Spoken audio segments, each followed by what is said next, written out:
নমস্কার বন্ধুরা, নতুন রেসিপিতে আপনাদের স্বাগত। আজকে আমি আবার একটা অন্যরকম রেসিপি নিয়ে এসেছি।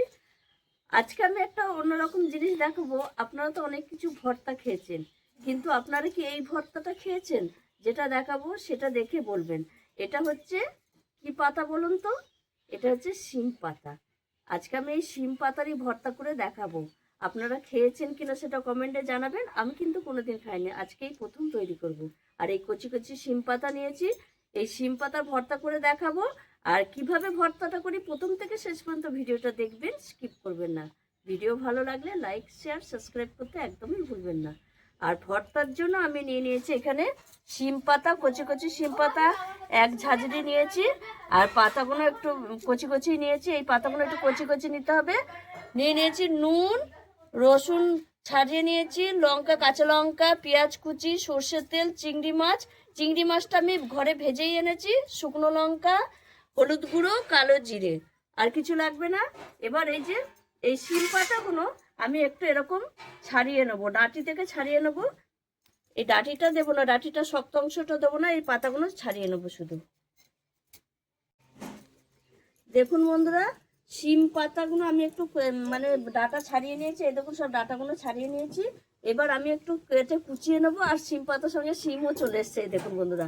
আর গরম গরম ভাত বসিয়ে দিয়েছি। এই ভর্তাটা দিয়ে গরম ভাত অসাধারণ লাগে। তাই এই ভর্তা হতে হতে ভাতও হয়ে যাবে, গরম ভাত খেয়ে নেবো। এবার আমি এই কুচিয়ে নেবো পাতাগুলো। এই দেখুন বন্ধুরা, শাক সব কুচিয়ে নিয়েছি। আর আগে ভালো করে ধুয়ে নিয়েছি বলে পরে ধুইনি। এইবার আমি কড়াই বসিয়ে দিয়েছি, কড়াই দিয়ে দেবো সর্ষের তেল। বেশি দেবো না, অল্প করেই তেলটা দেবো। এই শুকনো লঙ্কাগুলো আগে একটু ভেজে নেব, ভেজে তুলে রাখবো।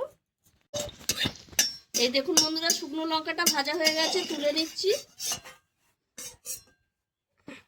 এইবার আমি ওই অল্প একটু তেলের মধ্যেই দিয়ে দেবো আমি কালো জিরে। যে কোনো ভর্তায় কালো জিরে দিলে খুব ভালো লাগে খেতে। এবার আমি দিয়ে দেবো রসুন, ছাড়িয়ে রাখা রসুন। রসুনটা একটু ভালো করে ভেজে নেব। রসুনটা ভাজা হয়ে গেছে, এবার আমি দিয়ে দেবো পেঁয়াজ কুচি। পেঁয়াজটা একটু ভেজে নেব।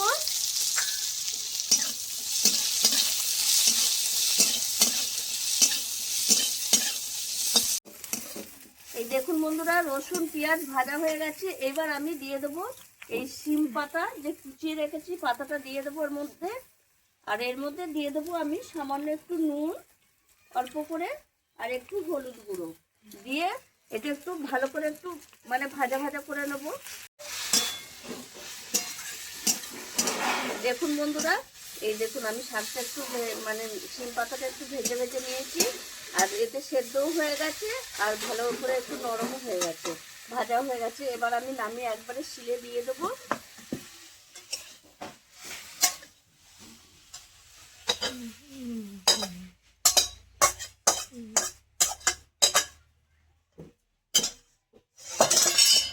এর সঙ্গে আমি দিয়ে দেবো শুকনো লঙ্কা, এই 4টে শুকনো লঙ্কা দেব, চিংড়ি মাছ দেব,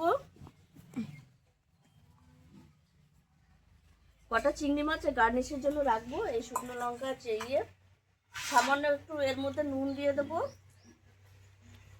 কাঁচা লঙ্কা দিয়ে দেবো, বড় বড় এই যে দুটো কাঁচা লঙ্কা দিয়ে দেবো। দিয়ে একসঙ্গে আমি সব কিছু বেটে নেব। ওই ঘর পড়ছে।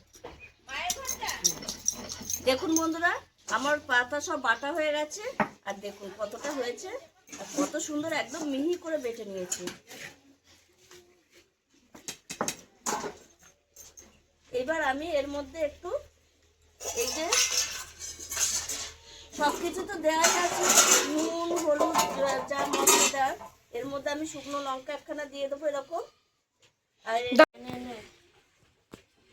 এই দেখুন বন্ধুরা, শুকনো লঙ্কা, চিংড়ি মাছ আমি একটু সাজানোর জন্য দিলাম। এটা দেখতেও ভালো লাগবে আর খেতেও ভালো লাগবে। আর এর ওপর দিয়ে আমি একটুখানি সর্ষের তেল দিয়ে দেবো।